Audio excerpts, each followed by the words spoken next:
All right, let's dive into the world of functions in JavaScript. And trust me, it's way cooler than it sounds. Imagine you're at a fast food restaurant. You walk up to the counter and place an order, right? That's like calling a function. You're asking the kitchen to whip up something specific, just like you'd call a function to do a certain task in your code. Now think of the menu as your function's recipe. Each item on that menu has a specific way it's made. You can't just throw random ingredients together and expect a burger to magically appear. Similarly, a function is a set of instructions that tells JavaScript what to do when you call it. But here's where it gets interesting. Sometimes you want to customize your order.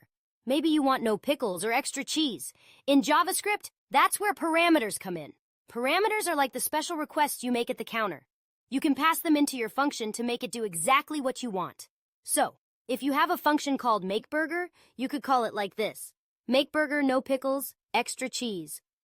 The function then knows exactly how to build your burger. And what's cool is that you can reuse these functions, just like ordering your favorite meal again and again. You don't have to explain how to make it every single time. You just call the function and boom, it's done. So whether you're coding a game, building a website, or just trying to impress your friends, understanding functions is key. They're your go-to tools for organizing your code and making it work smarter, not harder. So next time you write a function, just think of it as your own little fast food joint in the world of JavaScript.